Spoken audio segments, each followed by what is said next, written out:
ciptaan yang baru. Amin. Oleh kuasa darah-Mu, ku menjadi ciptaan yang baru.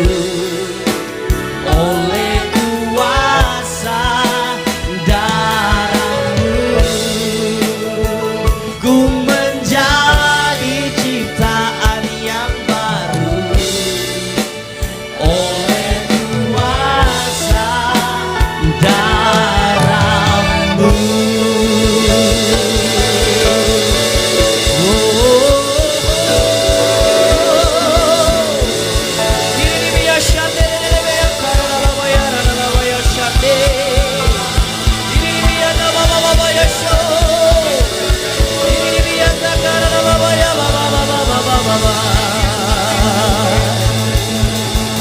Kami banggakan karya Kami. Kami banggakan karya Kami. Engkau yang ditinggikan, Yesus. Terima kasih Tuhan. Kau mengejar kami sampai dasar bumi yang paling bawah, supaya kami yang terperosok dalam bisa diangkat naik. Kau remuk supaya kami bisa pulih. Amin, Jesus. Kau mati supaya kami betul-betul mengenal hidup yang sesungguhnya, yang sejati. Supaya kami hidup gak sia-sia. Supaya kami gak terus berkubang dalam dosa. Supaya baik anak sulung maupun anak bungsu bisa kembali ke pelukan Bapa. Jesus. Gak lagi tinggal di kandang babi berlumur dosa. Sebab sejatinya kami adalah anak-anak Allah. Sebab itu buka mata kami sekali lagi. Waktu roti dipecahkan, anggur dicurahkan, ajar kami tidak menganggap sepi pengorbanan Yesus. Ajar kami tidak menganggap sepi perjamuan kudus. Ajar kami menghormati perjamuan kudus sungguh-sungguh, Tuhan. Alkitab berkata dan mengingatkan kami, barang siapa makan roti dan minum anggur, minum cawan Tuhan dengan cara yang tidak layak, kami berdosa terhadap tubuh Tuhan. Itu sebabnya Jumat yang baik ini, Jumat yang maha agung ini, Tuhan.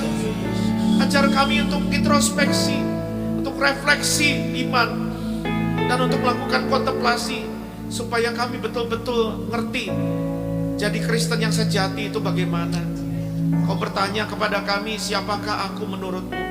Izinkan kami menjawab dengan benar setelah Engkau mengajar kami dengan firman. Demi nama Yesus, amin, amin, amin. Silakan duduk Bapak Ibu. Selamat pagi, shalom. Wow, hari Jumat gereja bisa penuh.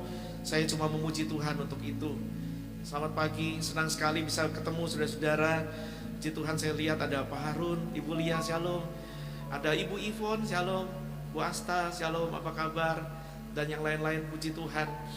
Saudara-saudara, ada orang-orang yang tidak setuju jika Jumat Agung dirayakan dengan permenungan, dengan kontemplasi, dengan sendu, dengan syahdu. Karena mereka akan berkata pada saya, Pak, Yesus kita bukan Yesus yang mati, Yesus sudah bangkit. Betul, gak salah, Yesus sudah bangkit.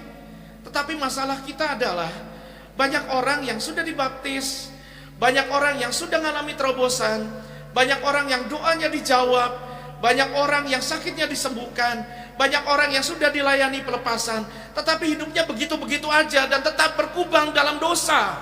Kenapa? Karena perayaan kita, karena ibadah kita, karena gereja kita seringkali cuma kebanyakan party dan selebrasi, dan kurang introspeksi dan kontemplasi. Saya lihat kemarin banyak orang sudah mulai penuh kafe, bioskop sudah tidak ada jarak ya saudara ya. Saudara mau pulang kampung nanti mudik, udah gak colok-colok hidung, puji Tuhan. Puji Tuhan untuk itu. Tadi pagi juga kami perhatikan lift di tempat di mana kami tinggal, di apartemen kami, sudah tidak ada jarak. Jadi udah bisa pas sedek-sedek masuk di lift. Artinya apa saudara? Hidup sudah berjalan kembali normal setelah melewati 2,5 tahun yang amat mengerikan. Kita kehilangan banyak orang 2,5 tahun. Orang mati kanan kiri kayak nyamuk diteprok. Orang mati begitu rupa. Dan saya pernah berdiri di hadapan tempat pemakaman umum, tempat Mayat-mayat korban pandemi dikubur, dan itu tukang gali kubur sampai udah kelelahan, dia udah ngegeletak karena capek, karena mayatnya datang terus. Dan 2 malam lalu, saudara, ketika saya jalan, saya biasa jalan olahraga malam, saudara ya, jam 12, jam 1, agak kayak Batman gitu, saudara ya, tengah malam. Dan saya perhatikan apa, saudara? Ada sebuah tempat di sekitaran sini yang sudah tutup lama, tetapi kembali buka dengan remang-remang. Kembali buka dengan beberapa wanita yang keluar, mulai duduk di luar dengan baju-baju minim. Saya lihat di dalam sudah mulai banyak laki-laki dan gelap sekali, dan saya nggak tahu orang bisa lihat apa di dalam karena gelap, remang. Sudah mulai kembali normal.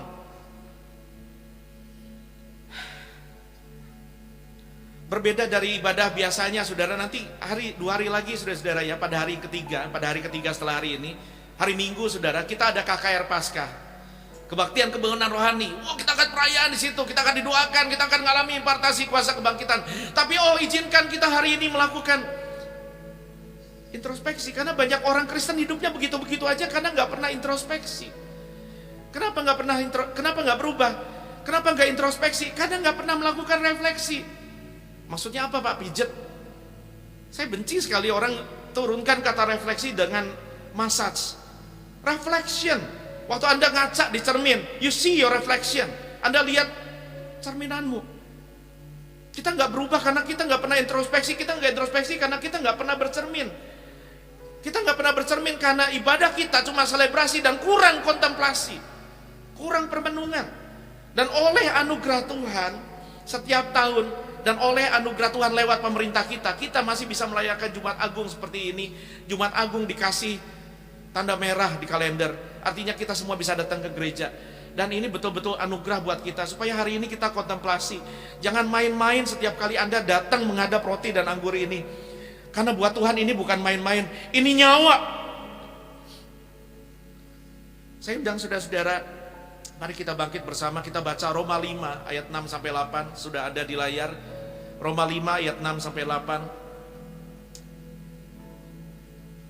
Kita baca sama-sama, saudara-saudara. 1, 2, iya.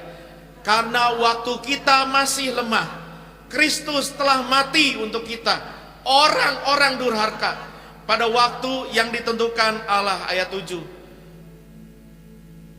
Sebab tidak mudah seorang mau mati untuk orang yang benar, tetapi mungkin untuk orang yang baik ada orang yang berani mati. Akan tetapi Allah menunjukkan kasih-Nya kepada kita oleh karena Kristus telah mati untuk kita ketika kita masih berdosa. Puji Tuhan, silakan duduk. Yang membunuh Yesus itu bukan kayu salib, saudara-saudara. Loh, mungkin Anda bingung, masa sih, Pak? Iya. Yang membunuh Yesus dan yang menangkap Yesus bukan tentara Bait Suci dan pasukan Romawi. Bukan. Yang menahan Yesus tergantung di kayu salib berjam-jam dan tahan dengan punggung yang sudah menganga, dengan luka-luka yang robek dan darah yang tercurah. Bukan paku dan cambuk, bukan. Tapi cinta. Cinta sama siapa? Cinta sama saudara. Jangan Anda pikir salib akan merubah pandangan Allah tentangmu. Ketika Anda dan saya masih brengsek, masih durhaka, kata ayat tadi, masih berdosa, Yesus mati buat kita, nggak nunggu kita benar dulu. Salib tidak merubah pandangan Allah dan cinta Allah padamu, tetapi salib merubah pandangan kita pada Allah. Yesus nggak mati karena salib, Dia mati karena cinta padamu. Nggak mudah dikatakan untuk orang mau mati, kata ayat 7. Sebab tidak mudah seorang mau mati untuk orang benar, tetapi mungkin untuk orang baik ada orang yang berani mati. Kita semua bukan orang benar. Yang ngaku orang benar tolong angkat tangan di sini. Yang ngaku orang Solo angkat tangan. Yang ngaku orang durhaka angkat tangan. Ku angkat tanganku dua-dua karena saya sadar saya brengsek. Brengsek. Kalau kita ndak brengsek, nggak ada cerita salib, saudara-saudara. Dan ini sangat tidak mudah buat Yesus. Jangan pernah menganggap ini sepi, karena kalau Anda pikir Sengsara Yesus dimulai cuma ketika 17 jam dari pengadilan Pilatus, pindah ke pengadilan Herodes, pindah lagi ke pengadilan Pilatus, lantas dipecut, dicambuk berjam-jam, disoraki, dipukul, dicabut jenggotnya dalam penglihatan Yesaya sampai terobek. Saya percaya waktu jenggot Yesus dicabut, tercabut juga sebagian wajahnya, sebagian kulit mukanya.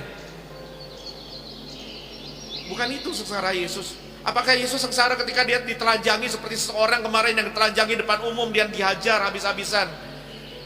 Yesus nggak sengsara waktu itu. Apakah Yesus sengsara waktu dia disalib? Bukan di situ mulainya. Yesus sengsara, tahu dimulai kapan? Ketika kita berkata, dia yang dalam rupa Allah tidak menganggap rupa Allah itu sebagai sesuatu yang harus dipertahankan, melainkan telah mengosongkan dirinya, turun ke dalam dunia, ngambil rupa hina seperti saudara dan saya, jadi manusia, ngerasain apa itu lapar, ngerasain apa itu sakit hati, apa itu dilukai, apa itu ditinggalkan, apa itu dihianati, apa itu kehausan, apa itu kesendirian. Yesus rasain semua. Kalau Anda pikir Yesus ganteng, waktu Yesus disalib, dalam penglihatan Yesaya bilang rupanya udah gak kayak manusia, habis gemuk. Yesus menderita ketika dia tinggalkan kealahannya. Yesus menderita ketika dia jadi janin 9 bulan, ngalami jadi bayi, ngalami jadi anak kecil. Anda bayangkan Yesus mesti pergi sekolah, Anda bayangkan Yesus dibully, Anda bayangkan Yesus harus menghadapi, dia pakai tubuh yang sama, ada hormon-hormon dan ada hasrat seksual juga. Tetapi surat Ibrani mengatakan sama seperti kita, Yesus dicobai oleh semua pencobaan yang engkau rasa, tapi dia tidak berbuat dosa. Makanya utang kita Yesus bayar, karena kita yang berhutang. Tidak mudah. Semalam waktu kami doa di sini dengan beberapa jemaat, nangis saya karena tadi malam kita ingat Yesus mendapat kecupan pengkhianatan dari orang yang dia latih dan bina dan gembalakan selama 3,5 tahun. Dia dicium, bukan untuk disayang. Dia dicium untuk dihianati dan dibuang, cuma demi 30 keping perak. Berapa banyak orang hari ini rela tukar Yesus demi harta dan jabatan dan posisi dan kenikmatan. Dan kalau saya jadi Yesus, mungkin saya tabok Yudas.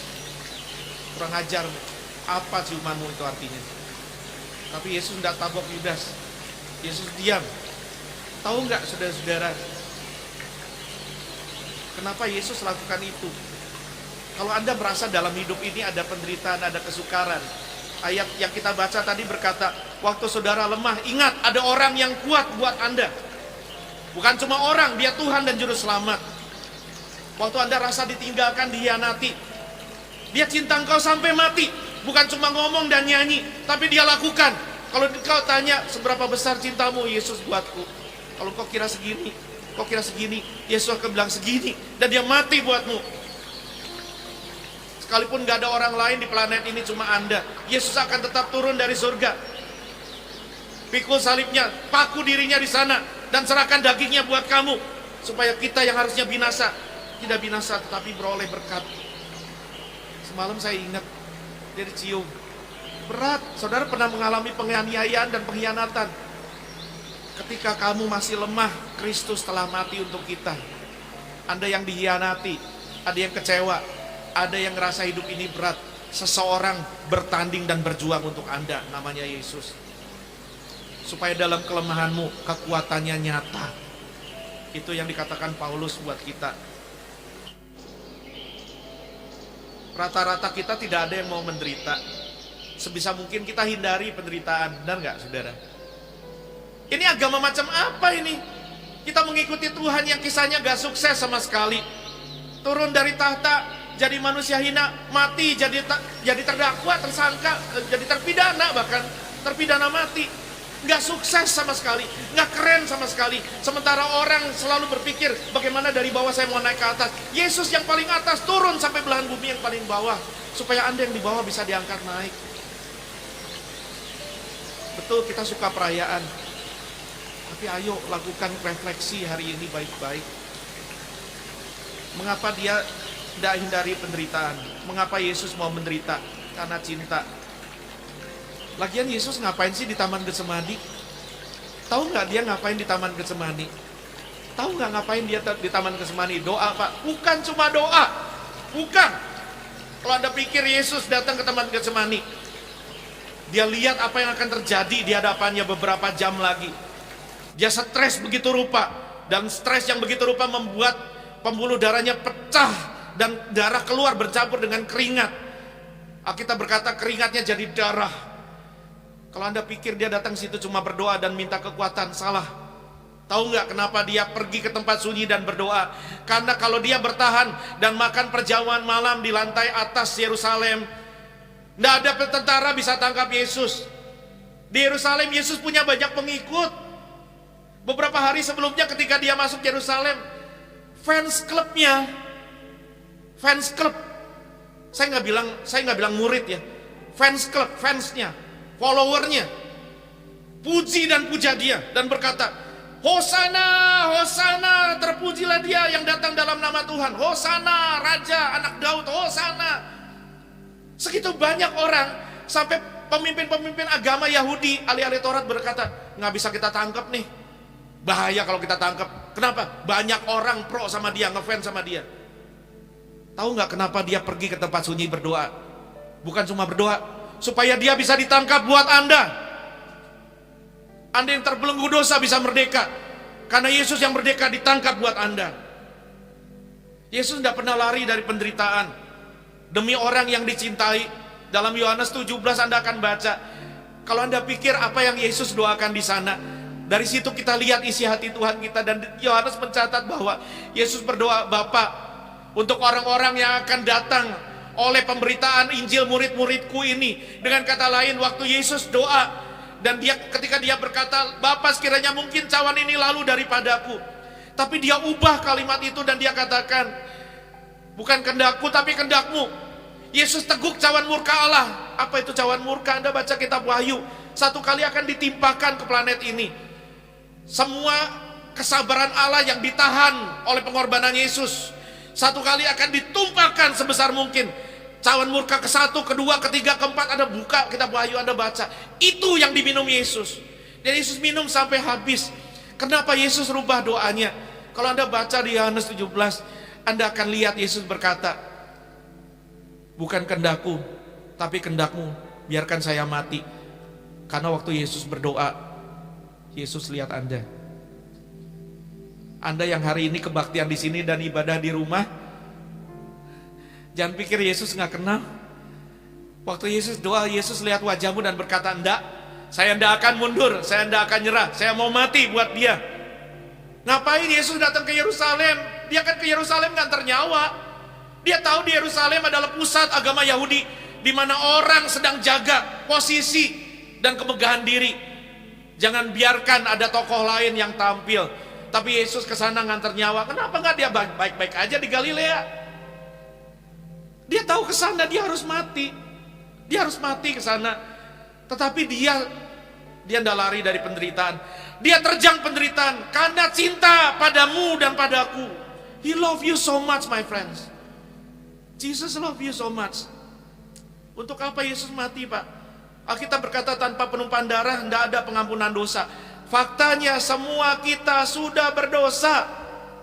Kalau ada orang di sini yang berkata, enggak Pak, saya orang baik, saya akan lawan Anda dengan 10 hukum moral universal yang Allah turunkan kepada Musa di Gunung Sinai. Cuma lewat 10 saringan itu Anda akan sadar Anda orang brengsek. Jangan berbohong, jangan mencuri, jangan berzina, jangan bersaksi dusta, jangan mengingini barang samamu, jangan ada sesembahan lain di hadapanku. Semua kita berdosa. Semua kita berdosa. Dan kita tidak bisa menyelamatkan diri kita sendiri. Kenapa Yesus mati, Pak? Karena we cannot save ourselves. Bagaimana caranya engkau menyelamatkan dirimu? Bayar utang dosamu. Bagaimana cara bayar utang dosa? Utang dosa, upah dosa harus dibayar dengan maut. Siapa yang mau mati demi dosanya sendiri? Saya jamin tidak ada. Karena cinta Yesus mati buat kita. Tapi pertanyaan kita hari ini, saya masuk ke dalam poin kedua permenuhangan kita. Kita udah tahu Yesus cinta, that's good. Kita nyanyi dengan kagum. Tapi banyak orang kenapa hidupnya gak berubah? Karena dia tidak memperlakukan Yesus dengan sebagaimana mestinya. Yesus tanya, menurut kita siapakah Yesus ini? Menurutmu siapakah aku ini? Mulut bisa ngaku dan nyanyi bahwa dia adalah juru selamat, anak Allah, Tuhan. Tapi sesungguhnya seringkali saudara jujur ya, mulut bisa ngomong, tetapi perbuatan ngomongnya jauh lebih keras dari mulut. Kita bisa ngomong cinta sama pasangan, kita bisa ngomong setia sama apapun yang kita bisa akui dengan mulut. Seringkali perbuatan bicara lebih nyaring dari suara dari mulut. Matius 16 ayat 13 sampai 19. Adik Grace akan baca untuk kita. Di layar mohon ditampilkan, sudah ada di layar Grace. Matius 16. Perhatikan saudara-saudara, perhatikan baik. Matius 16 ayat 13. Setelah Yesus tiba di daerah Kaisarea Filipi, ia bertanya kepada murid-muridnya, kata orang, siapakah anak manusia itu? Kata orang, ini kata semua orang, siapakah anak manusia itu? Ini nubuatan Daniel berkata Mesias, Masehi, Al-Masih, atau dalam bahasa Yunani Kristos, akan datang menjadi anak manusia. A besar, M besar. Ini masih di ayat 13 Pak. A besar masih di ayat 13 Pak. A besar, M besar. Anak manusia. Anak manusia ini bukan sembarang manusia. Ini predikat untuk Mesias, untuk Al-Masih. Anak manusia ini maksudnya Yesus. Menurut orang, kata orang, Yesus ini siapa? Saya ini siapa? Ayat 14. Jawab mereka, ada yang mengatakan Yohanes Pembaptis. Ya, Yahya Pembaptis mungkin kata orang sih. Terus ada juga yang mengatakan Elia. Ada yang mengatakan Ilyasa kalau kata kitab tetangga. Terus dan ada pula yang mengatakan Yeremia atau salah seorang dari para nabi. ada yang mengatakan Master, guru, kata orang sih engkau Yahya Pembaptis atau nabi atau rasul, mungkin rasul. Kau nabi, cuma nabi. Terus 15. Lalu Yesus bertanya kepada mereka, tetapi apa katamu, siapakah aku ini? Hari ini Yesus bertanya hal yang sama pada saudara. Menurut saudara-saudara, ini udah Kristen semua ya. Ini sukar diterima untuk orang yang belum percaya. Hari ini izinkan saya mengajar sebagai gembala kepada murid-murid saya, apa artinya menjadi Kristen. Entah engkau sudah Kristen lama atau Kristen baru. Yesus tanya sama engkau, kamu anggap apa aku ini? Kamu anggap apa aku ini? Bagimu aku ini siapa? Ayat 15, ayat 17. Ayat 16 ya. Maka jawab Simon Petrus, engkau adalah Mesias, anak Allah yang hidup. Ya, terus? Kata Yesus kepadanya, berbahagialah engkau Simon bin Yunus, sebab bukan manusia yang menyatakan itu kepadamu, melainkan Bapakku yang di sorga. Terus? Ini setelah jawaban Petrus bagus dan jawaban Anda bagus, dipuja-puja sama Yesus. Ayo terus, lanjut.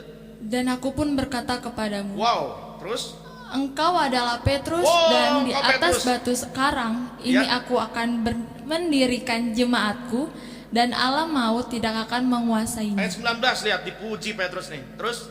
Kepadamu akan kuberikan kunci kerajaan sorga, apa yang kau ikat di dunia ini akan terikat di sorga, dan apa yang kau lepaskan di dunia ini akan terlepas di sorga. Hebat ya. Kayaknya Petrus dipuji Tuhan ya. Wah, Simon, jawabanmu benar. Wah, akan kuberikan kunci kerajaan surga. Apa yang kau lepas, apa yang kau lepas terlepas, apa yang kau ikat keikat, apa yang kau buka kebuka. Wow, keren. Kenapa? Karena dia jawab, engkau adalah Mesias, anak Allah yang hidup. Ironis, saudara-saudara, setelah kata-kata yang diucapkan Petrus oleh Simon dengan luar biasa ini, sebuah pengakuan hebat atas keilahian Yesus, Simon malah ditegur Yesus dengan keras. Perhatikan baik. Saya tanya sama saudara, menurut engkau Yesus itu siapa? Mesias anak Allah? Amin, amin. Rata-rata kita akan menjawab itu. Mesias, Masehi, Al-Masih, Mesias, Kristos, anak Allah. Nah, kalau anak Allah maka ada yang nanya lagi, kalau anak Allah bidannya siapa? Ini kan otak ngeres. Apa dipikir terus Allah kawin, seks, lantas punya anak?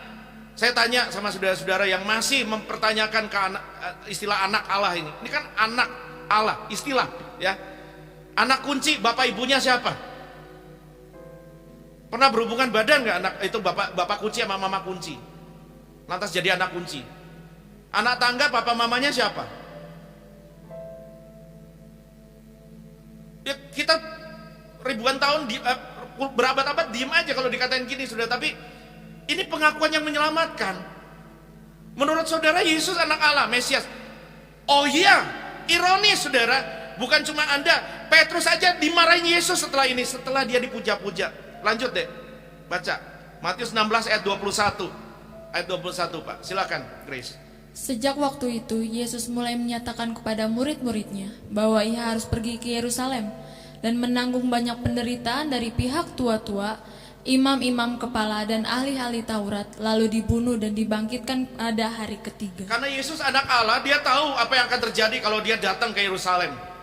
Dia akan ditangkap, dia akan disiksa, diinterogasi oleh imam-imam, oleh para rohaniwan, oleh para ahli agama, dan dibunuh.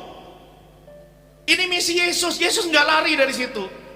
Kalau Anda mau lari dari tantangan, ingat kekuatan Yesus menyertaimu.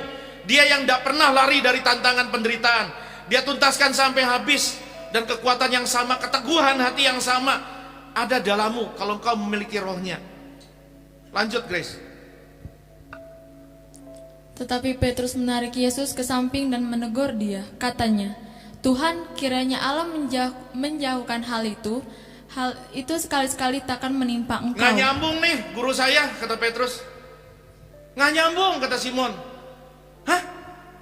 Mau mati? Kita kan ke Yerusalem situ mau jadi raja dan minimal jadi menteri. Kalau nggak jadi menteri, jadi mantri dah.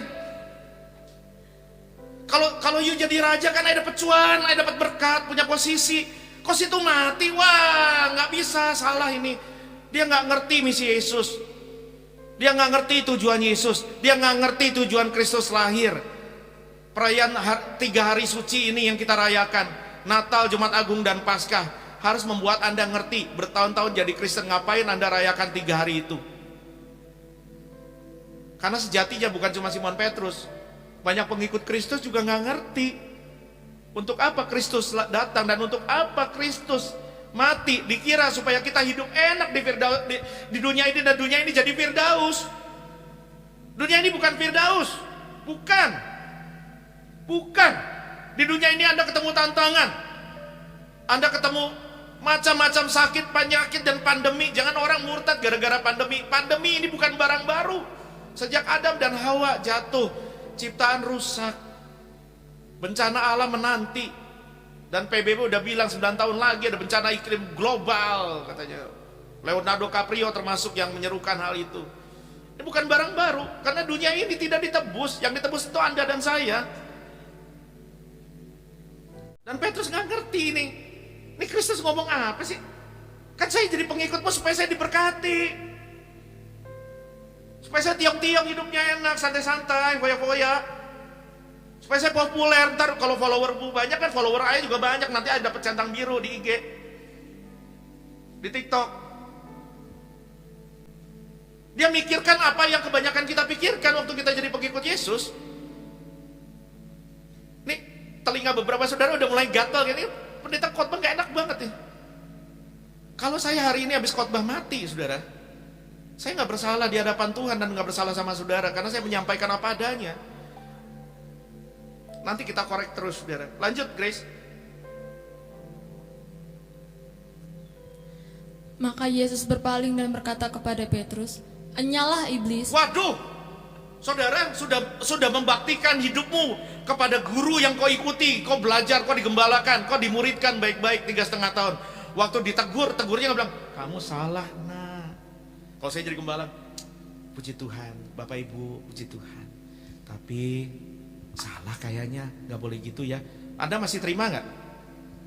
Iya, sekarang ngomong masih. Kadang orang nggak terima kok, apalagi saya ngomongnya gitu. Nyalang kau, bolis.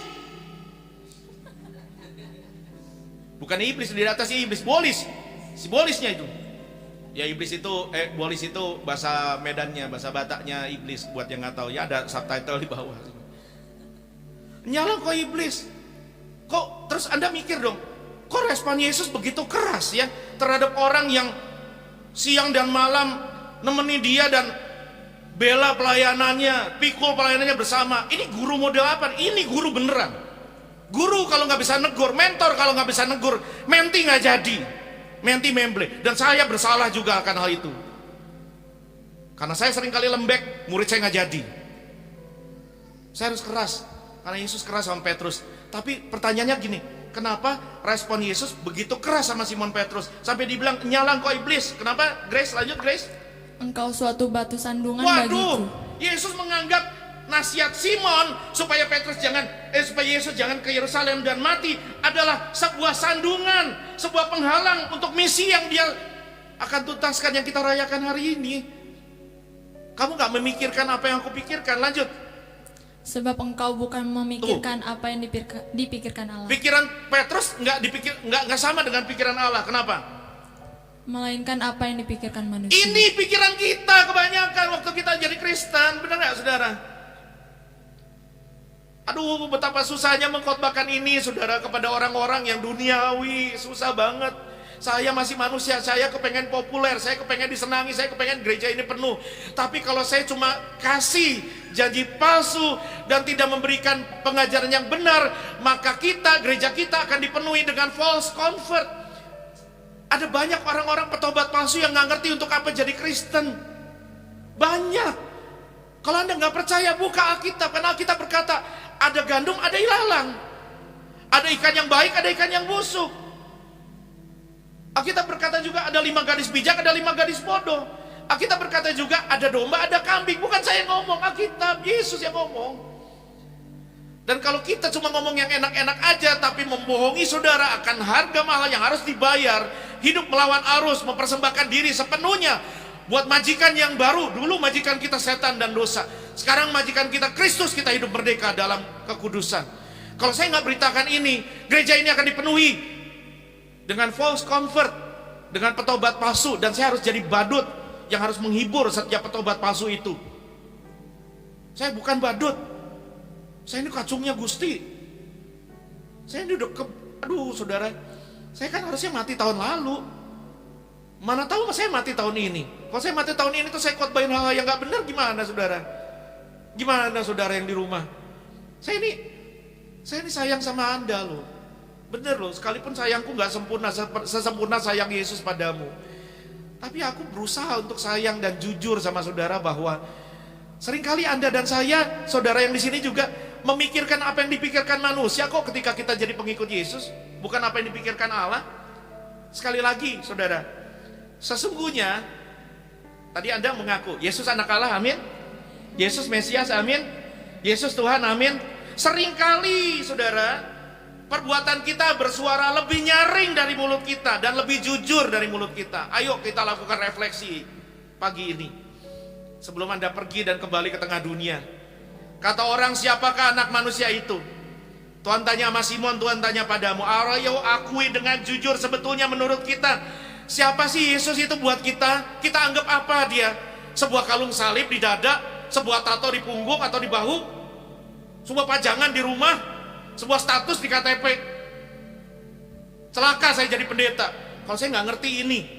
Celaka Anda jadi Kristen kalau Anda nggak ngerti ini. Kata orang, Yesus tanya sama murid-murid, kata orang, siapakah aku? Ayo kita bahas satu-satu apa kata orang. Kata orang, menurut Anda apa? Biasanya kita berdoa apa? Tuhan Yesus, kami mau pergi, lindungilah kami, lindungilah mobil kami, lindungilah istri, lindungilah suami dan anak-anak kami, lindungi juga si Pleki yang kami tinggal di rumah, juga Guguk dan Dogi dan meong-meong yang ada di rumah. Jangan lupa kasih makan Tuhan. Oh, lindungi juga rumah kami. Oh Tuhan, mobil kami depan, belakang, atas, bawah, tutup bungkus dengan darah Yesus. Jangan biarkan penyok, jangan biarkan kesenggol, jangan biarkan mogok, jangan biarkan pecah ban. Dalam nama Yesus, jaga Tuhan, jaga. Salah nggak?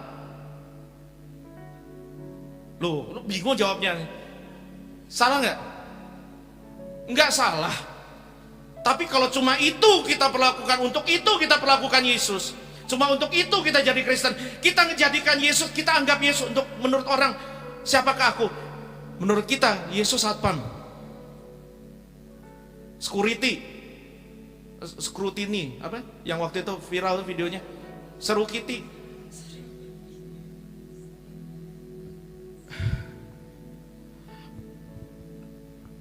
Kita remehkan Tuhan cuma jadi seru kiti, cuma jadi security.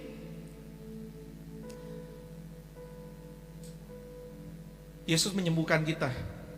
Kalau kita sakit kita berdoa, Tuhan jamah sembuhkan saya, jamah sembuhkan saya, Yesus sembuhkan saya. Mulai dari sakit kanker, sakit bokek sampai sakit panu, Tuhan jamah sembuhkan saya. Boleh nggak? Boleh. Yesus menyembuhkan, mujizat masih terjadi. Yes, banyak orang cuma berhenti di mujizat. Ketika mujizat nggak terjadi, goodbye Yesus. Don't cry for me, Tuhan Yesus. Saya bersaksi sama saudara, 2012 kena serangan jantung, 2008 sembuh dari sakit kanker. Tapi izinkan saya ulang lagi kesaksian saya. 2004 saya minta mujizat, nggak dikasih. Perut saya gede begini, perut saya gede begini, dengan tumor raksasa yang minggu lalu kan sahabat saya khotbah tuh, Pak Tony yang suka manggil saya Amos, Amos. Amos katanya agak monyong sedikit katanya. Yang monyong bukan bibirnya, perutnya monyong. Perut saya gede banget sampai tuh kemarin cerita sama ibu-ibu dia. Dulu waktu mereka muda ya, waktu kita muda, mereka kalau kumpul di gereja, waktu kita lagi telentang itu di ruang doa atau di ruang sekolah minggu, mereka tidur di perut saya. Karena perut saya gede kayak bantal dan mereka punya julukan manis untuk perut saya. Tahu mereka sebut apa perut saya? Kuburan kucing.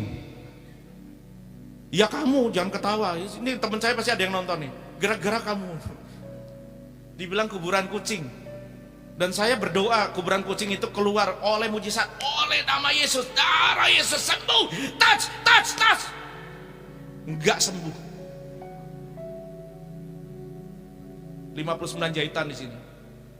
Dikeluarkan dengan operasi. Bapak saya sampai mau pingsan lihat ginjal saya dikeluarkan berdarah-darah. Dikasih lihat ke bapak saya lari. Bapak saya biar galak gitu mukanya, enggak, orangnya lembut loh hatinya. Lihat darah anaknya nggak kuat, dia lari dia. Nah, waktu itu istri saya masih pacar saya, nemeni loh.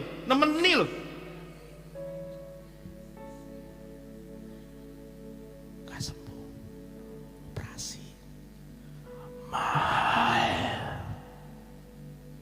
Terus apa? Saya mau tinggalkan Yesus? Kalau kita cuma ikut Yesus gara-gara dia sembuhin kita, kita cuma turunkan Yesus jadi mantri, jadi tabib, jadi dokter minimal. Ada dua orang yang saya hadapi. Yang satu hamba Tuhan, satu saudara yang sangat dekat dalam iman. Baik hamba Tuhan dan saudara ini sudah sakit dan gak ada obatnya, sudah mau mati. Dan mereka udah marah sama Tuhan. Termasuk yang hamba Tuhan udah beroperasi, udah angkat tangan gini sama Tuhan. Saudara seiman juga udah angkat tangan sama Tuhan. Gak lagi Yesus-Yesusan. Saya datang ke mereka, saya gak tahu mau ngomong apa. Saya doa sama Tuhan, Tuhan aku gak punya nasihat nih. Karena waktu itu juga Tuhan gak sembuhin saya, tapi Tuhan sembuhin lewat operasi. Karena operasi pun adalah cara Tuhan. Itu pun mujizat, tahu nggak? Ilmu pengetahuan tuh asalnya bukan dari setan. Halo. Kalau Anda pikir dokter tuh alat setan, salah Anda. Dia bapak segala terang, daripadanya semua pengetahuan. Terus saya datang sama dua orang ini dalam waktu dan tahun yang berbeda. Dan saya ngomong sama Tuhan, saya mesti ngomong apa nih? Tahu nggak, di hadapan mereka lidahku keluh. Karena yang satu sudah gagal ginjal total dan udah mau mati, mukanya udah kuning. Yang satu lagi punya penyakit yang membuat dia tidak bisa gerak dan dia udah nggak tahu mesti gimana. Dia tuh marah-marah sama Tuhan sudah. Dia udah marah-marah sama Tuhan. Dan di depan anak-anak Tuhan yang baik hati ini, saya cuma ngomong gini. Terus kalau Tuhan nggak sembuhkan, kamu mau buang keselamatanmu. Terus kalau Tuhan nggak sembuhkan, kamu mau murtad. Gara-gara gak sembuh kamu mau binasa di neraka. Puji Tuhan mereka nangis dan bertobat. Dan sampai hari ini mereka berdua masih setia di pos mereka masing-masing yang Tuhan tempatkan. Tapi izinkan saya bertanya padamu, Pak, Bu, ini beberapa lagi bergumul dengan keluarga yang sakit. Tiap malam menemani di rumah sakit. Kita percaya Yesus masih melakukan mujizat. Yesus masih melepaskan orang dari ikatan setan. Tapi kalau engkau nggak sembuh, kalau orang yang kau doakan nggak sembuh, kau mau murtad, kau mau tinggalkan Yesus. Yesus jangan ninggalinmu. Kalau saya jadi Yesus, saya buang salib. Enak aja saya mati buat Jim, buat Ica, buat Grace, buat Asap, ngapain? Orang-orang brengsek itu. Enggak, Yesus nggak nyerah. Kok Anda nyerah? Cuma gara-gara doamu nggak didengar dan nggak dijawab. Nggak ada sih doa yang nggak dijawab. jawaban Tuhan pasti, doa pasti dijawab. Entah Tuhan bilang enggak, iya, atau nanti, tunggu. Enggak pun jawaban doa. Sama seperti kalau anak saya minta, waktu dia kecil, dia sih nggak minta, ini cuma ilustrasi. Kalau dia GSD, dia minta, Pak belikan saya motor. Saya akan jawab enggak, sebab saya bapak yang baik.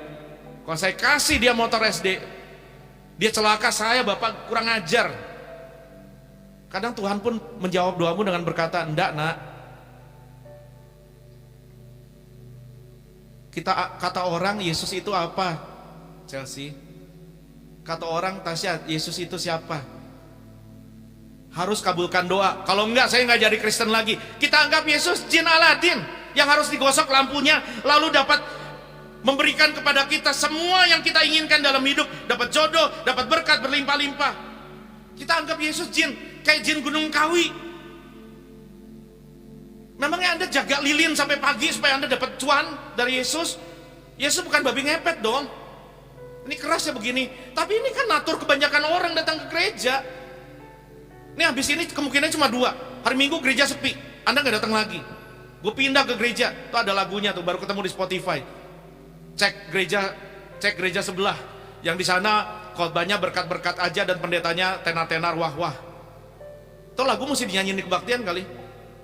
Atau kemungkinan kedua, Anda tetap datang sini dan bersedia dengar pengajaran yang menguatkan iman, menghibur hati, memberi semangat, mendatangkan mujizat, bahkan yang menyangkal daging dan membuat Anda memikul salib. Itu berarti Anda sudah masuk level murid. Karena Yesus nggak cari follower, Yesus cari disciple. Terus ini sebentar ya, ini akan menyinggung Anda ya. Karena ini sudah menyinggung saya terlebih dahulu. Seorang janda tua yang ditinggal mati suaminya karena kanker, sementara anaknya masih kecil-kecil, di tengah perusahaan bangkrut. Perusahaan mau bangkrut, dia doa dalam nama Yesus, dalam nama Yesus, dalam nama Yesus. Suaminya mati. Dia ditinggal mati suami dengan anak kecil 2 orang, dengan perusahaan 3 yang bangkrut semua. Dan dia ajar sama saya, Pak, satu-satunya cara yang membuat saya pulih, saya kasih persembahan yang terbaik. Saya serahkan perusahaan saya, Yesus jadi owner, saya cuma manajer, Yesus ownernya. Dia serahkan semua perusahaannya buat Tuhan, dia korban, dia kasih persembahan yang terbaik. Kenapa? Dia bilang ini, kenapa? Sekarang keadaannya pulih baik, dan bahkan dia bayarin gedung ini. Sekarang keadaannya pulih, dan dia tetap pesan sama saya untuk disampaikan kepada saudara. Karena pesan ini sudah duluan gampar saya, dia bilang ini. Kenapa saya kasih yang terbaik, Pak? I'm a giver, kata dia. Saya suka pergi ke restoran, kemana-mana saya suka kasih tip. Saya suka kasih tip ke pelayan, saya suka kasih tip ke tempat tukang parkir. Tapi Yesus bukan pelayan restoran. Kita seringkali cari receh buat kita kasih ke Yesus, dan kita minta yang terbaik, yang the best. Kau beri bagiku, kau selalu ada bagiku, sebab kau Bapakku yang baik. Lalu kita kasih dia receh. Receh bukan cuma dari uang kita, tapi dari waktu kita. Kita doa kalau kita udah paling ngantuk dan kita bisa spend 2 malam 1 season selesai drakor. Celaka saya celaka, bukan saudara, saya. Kalau saudara nggak lakukan itu puji Tuhan, tapi kalau saudara lakukan bertobat. Ayat 24, Grace. Lalu Yesus berkata kepada murid-muridnya, setiap orang yang mau mengikut aku, ia harus menyangkal dirinya, memikul salibnya, dan mengikut aku. Sebuah gaya hidup penyangkalan diri yang tadi Petrus nggak ngerti. Ini jalan salib, ini Kristen. Pertanyaanku simpel, saudara. Sebelum Anda terima tubuh dan darah Yesus, apakah gaya hidup penyangkalan diri ini sungguh-sungguh jadi gaya hidup kita? Apakah Yesus sudah jadi pengabdian kita, atau sekedar ornamen kecil dalam hidup kita? Sebuah pajangan di rumah, sebuah kalung di dada, sebuah status di KTP. Sebab kalau tidak, Rasul Paulus ingatkan kita, barang siapa makan tubuh dan darah Yesus dengan cara yang tidak layak, dia menghina tubuh Yesus, dia berdosa kepada Tuhan. Ayat 25, Grace. Saudara masih tahan dengan pengajaran ini? Masih korek kuping? Amin. Kalau saudara nggak kuat dan nggak suka, silahkan keluar. Tapi kalau saudara masih mau dengar doa saya, waktu Anda angkat roti, Anda minum anggur, Anda betul-betul bersatu dengan keahlian Yesus, dengan kematian dan kebangkitannya. Ayat 25, Grace. Karena barang siapa mau menyelamatkan nyawanya, ia akan kehilangan nyawanya. Tetapi barang siapa kehilangan nyawanya karena aku, ia akan memperolehnya. Ayat 26. Apa gunanya seorang memperoleh seluruh dunia tetapi kehilangan nyawanya? Kamu dapat semua jabatan, semua kenikmatan dosa, semua harta. Kamu punya semua yang dunia kasih, tapi Dan apakah yang dapat diberikannya kepada sebagai ganti nyawanya? untuk apa kita dapat itu semua tapi kehilangan keselamatan kita? What for? Tapi ini kenyataannya. Seringkali kita tukar iman kita dengan dunia ini. Boro-boro kita mau kehilangan nyawa demi mengiring Yesus. Melawan arus dunia dan keinginan daging ini saja kita seringkali nggak mau kok. Kalau ada menyinggung kita, kita pengennya balas. Orang nonjok kita pengennya nonjok. Orang ngomongin kita pengen ngomongin balik. Orang bully kita, entah bully fisik atau verbal, kita pengen bully balik. Kalau ada kesempatan ambil keuntungan yang tidak halal, kita pengen kok. Boro-boro mau nyangkal Yesus. Kita tukar iman kita dengan usaha untuk memperoleh seluruh isi dunia ini. Untuk apa? Untuk sebuah hidup yang hilang lenyap. Untuk apa kita peroleh semua tapi hilang nyawa kita? Dan bukan 1-2 orang yang lakukan itu. Sepanjang perjalanan iman Kristen, dari sejak Yesus menginjil sampai Tuhan datang nanti, sudah banyak yang melakukannya, termasuk Yudas Iskariot. Banyak orang yang namanya Kristen, sangat Kristen, demi jabatan dunia ini, saya nggak mau sebut. Banyak rela murtad tinggalkan Yesus, entah jadi mualaf, jadi apapun. Nggak sedikit. Jangan Anda jadi bagian orang itu. Pak, tapi hidup butuh uang. Saya setuju. Tapi uang untuk hidup, bukan hidupmu untuk uang. Pak, saya butuh makan. Saya setuju. Tapi Anda makan supaya hidup. Anda bukan hidup untuk makan, apalagi makan orang. Beda ya. Semangat berkorban ini, Yesus nggak mengkorbankan orang. Yesus berkorban. Kalau ada agama dan pendiri agama meminta pengikutnya berkorban demi dirinya dan agamanya, Yesus berkorban buat pengikutnya supaya pengikutnya nggak jadi korban. Ini semangat Kristen. Ini semangat Injil. Nggak makan orang, tapi jadi korban buat orang. Lawan arus pikul salib. Nggak apa-apa Anda nggak suka khotbah ini, tapi buat Anda yang serius mau ikut Yesus, Anda kangen khotbah-khotbah seperti ini di tengah semua badut yang sedang menghibur kambing-kambing di banyak gereja. Dan saya seringkali harus jadi badut juga kadang. Jawab Simon Petrus, engkau adalah Mesias, anak Allah yang hidup. Sungguh kan saudara? Sekali lagi, sungguhnya perbuatan kita seringkali berbicara lebih jujur dari ucapan kita. Tanya pada dirimu hari ini, ayo refleksi, ayo introspeksi. Apakah hidup kita sudah menunjukkan kita bahwa kita memperlakukan Yesus sebagai Mesias dan anak Allah yang hidup dan Tuhan? Atau Yesus cuma budak yang kita suruh-suruh, jin yang kita peralat untuk mendapatkan semua yang kita inginkan? Banyak kematian di masa pandemi, kawan, tidak lantas membuat banyak orang menjadi takut sama Tuhan dan bertobat. Contoh, tadi saya udah cerita, saya jalan 2 malam lalu, tengah malam saya jalan, tempat remang-remang udah beroperasi lagi. Para pekerjanya sudah semangat lagi, semangat, ayo cari duit. Beberapa bulan lalu, di tengah pandemi masih banyak orang mati. Saya jalan tengah malam, saya masih ketemu mobil goyang. Jangan pura-pura nggak tahu lah. Itu ada orang yang sedang berzina dalam mobil, yang jelas bukan dengan pasangan yang sah. Apakah kita mau jadi seperti Firaun yang cuma takut wabah dan pandemi tapi tidak takut akan Allah? Firaun gak takut Allah, Firaun cuma takut wabah. Dia tetap lawan Allah dan kejar Israel sampai ke Laut Merah. Malang sungguh malang, karena kekerasan hatinya membawa Firaun musnah binasa di Laut Merah. Kenapa begitu? Karena Firaun cuma takut pandemi dan wabah, tapi tidak takut Allah. Apakah kita mau jadi seperti Yudas yang setelah mengkhianati Yesus bukannya bertobat perbaiki diri, tapi malah pergi gantung dan bunuh diri? Malang sungguh malang, karena Yudas cuma berakhir dalam penyesalan, bukan pertobatan. Yudas binasa.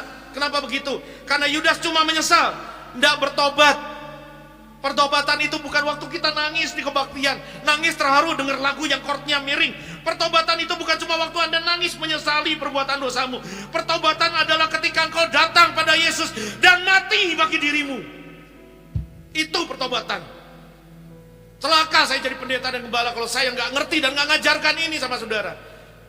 Saya aja masih menangisi diri saya. Setiap hari saya harus jadi pemimpin yang lebih baik buatmu. Tanyakan pada diri kita masing-masing. Yesus ini, mengapa dia mau menderita? Mengapa dia hampiri penderitaan? Mengapa dia terjang penderitaan? Tidak lari dari penderitaan. Kenapa? Mengapa? Why? Untuk siapa? Untuk you, untuk kamu dan saya. Is he your everything? Because if it's not, he's nothing to you. Kalau Yesus belum jadi segalanya buatmu, apa artinya menjadikan Yesus Tuhan? Tuhan, Kyrios dalam bahasa Yunani, Rob dalam bahasa Arab, Lord dalam bahasa Inggris. Apa artinya? Artinya dia harus jadi master, penguasa atas hidupmu. Bukan cuma atas perbuatanmu, tetapi atas pilihan-pilihanmu, atas perasaan-perasaanmu, atas pikiran-pikiran dan kehendakmu. Kalau untuk orang baik, mungkin ada orang mau berkorban. Tapi untuk orang jahat seperti kita, kok Yesus mau berkorban? Bahkan waktu kita masih berdosa, Yesus sudah mati. Salib tidak mengubah pandangan Allah tentangmu, tetapi salib merubah pandanganmu tentang Allah.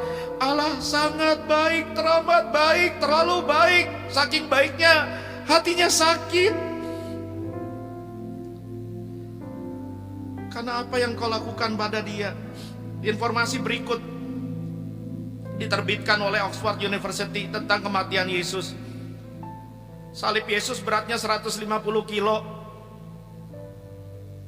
tingginya 4,5 meter, lebarnya 2,5 meter. Dan itu yang harus Yesus pikul selama berapa kilometer dari tengah Yerusalem sampai di Bukit Golgota. Dan dia pikul itu nggak dalam tubuh sehat, udah tidur, udah sarapan, enggak. Dia pukul itu setelah dia dipukul, setelah dia dicambuk dan dicabut jenggotnya. Dia pikul itu dalam keadaan bukan tubuh yang utuh atau berpakaian. Kayunya kasar dan cungkil-cungkilannya menggesek bukan cuma kulitnya, tetapi punggungnya yang udah menganga dengan luka-luka robekan. Kulit dan daging menggelantung campur dengan keringat dan darah, perih luar biasa. Dan dia harus pikul salib 150 kilo itu. Karena kalau engkau pikir paku apa yang menahan tubuh manusia di kayu salib itu? Paku Romawi tebalnya 1,9 cm. 1,9 cm tebalnya. Tetapi panjangnya 20,32 cm. Dan itu nusuk ke tangannya. Tangan Yesus tidak salah, tangan kita yang bersalah. Kita yang bersalah dengan tangan ini. Suka nyusahin orang dan lukai Tuhan. Paku 20 cm itu tembus kakinya. Bukan karena kaki Yesus suka membawa dia pergi ke tempat-tempat yang salah, tetapi karena engkau yang suka jalan di jalan-jalan orang berdosa dan pergi ke tempat-tempat yang tidak semestinya. Padahal tinggi Yesus cuma 1,8 meter dan beratnya 85 kilo. Yesus tersandung dan jatuh 3 kali pada saat memikul salib ke Golgota. Pasti sudah hampir hilang kesadaran karena siksa luar biasa dan capek luar biasa. Yesus lapar dan kehausan, diadili dari pengadilan ke pengadilan, disiksa selama 17 jam tanpa istirahat, nggak boleh tidur, dan minum pun tidak dikasih sampai dia berkata, aku haus. Dari pengadilan Pilatus pindah ke Herodes, pindah ke Pilatus, pindah ke Herodes, dan dimulai dari pengadilan Sanhedrin, Mahkamah Agama. Dari pengadilan ke pengadilan, semua orang yang berkata aku murid Yesus, semua lari tinggalkan dia. Dan Petrus berkata, aku gak kenal dia. Dia yang sebelumnya berkata lebih baik aku mati demi Yesus. Orang itu yang berkata aku gak kenal Yesus 3 kali. Dan semua murid-murid lari tinggalkan dia. Kawan, Ada 5.480 luka di sekujur tubuh Yesus. Yesus tidak pernah lukai orang, tapi Yesus terluka supaya orang model kita nggak lagi melukai siapapun dan nggak lagi melukai Allah. Bukan cuma 5.000 luka, ada 150 luka cambuk menganga di punggung Yesus. 17 duri menusuk dan menembus masuk kepalanya. Saya baru lihat kemarin tanaman duri yang dipakai di Israel untuk membuat mahkota duri. Itu durinya gede banget dan itu dipaksa dipambatkan ke kepala supaya mahkota itu gak copot. Kepala Yesus ditusuk dengan duri bukan karena kepala Yesus, pikiran Yesus jahat, karena kita yang suka mikir ngaco, mikir egois, mikir jahat tentang orang, mikir jorok terus. 6,5 liter darah Tuhan tercurah selama dia disiksa. 6,5 liter. Ada 350 tentara dan 50 pasukan berkoda seret Yesus, mencambuk serta menggebuki dia di sepanjang jalanan kota Yerusalem. Sampai akhirnya menurut kalender kita, kalender Al-Masehi, kalender Masehi, Yesus wafat mengenaskan pada tanggal 7 April tahun 30 Masehi. If you feel the pain of Jesus Christ, kalau Anda rasakan sakitnya yang bukan cuma melukai tubuh Yesus, tapi hari ini izinkan saya berkata, melukai hati Yesus, Anda akan jadi Kristen yang tidak menyia-nyiakan pengorbanan Yesus. Anda akan mudah ditegur, mudah dikoreksi, dan Anda akan makin sukar berbuat dosa karena Anda nggak mau salibkan Tuhan Yesus lagi. Setiap kali Anda pecahkan roti ini, ingat, tubuhnya remuk bukan karena dia jahat, tapi karena engkau jahat. Bukan paku Romawi yang hancurkan tulangnya, perbuatan tanganmu yang gebuki dia. Maukah engkau terima karya salib Yesus bagi hidupmu, untuk menjadikan dia bukan cuma jin penjawab doa, bukan cuma tabib penyembuh sakit, bukan cuma satpam penjaga hidup, bukan cuma gunung kawi pemberi berkat, tetapi Tuhan Mesias, anak Allah atas hidupmu.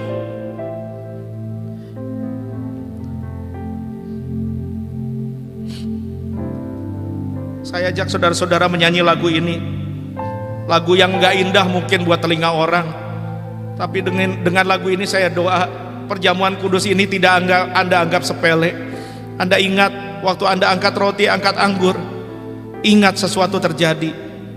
Kepala yang berdarah tertunduk dan sedih, penuh dengan sengsara dan luka yang pedih, meski mahkota duri menghina harkatmu, kau patut ku kagumi, terima hormatku.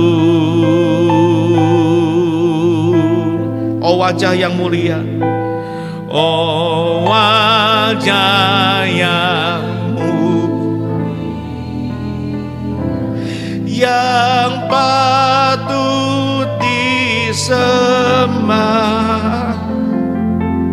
dan layak menerima pujian dunia.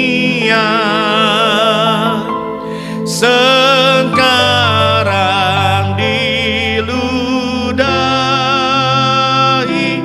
dihina, dicerca, disiksa, dilukai. Yang salah siapakah? Kita yang salah, saudara, kita yang salah. Ya Tuhan yang kau tanggung, ya Tuhan yang kau tanggung, ya salahku,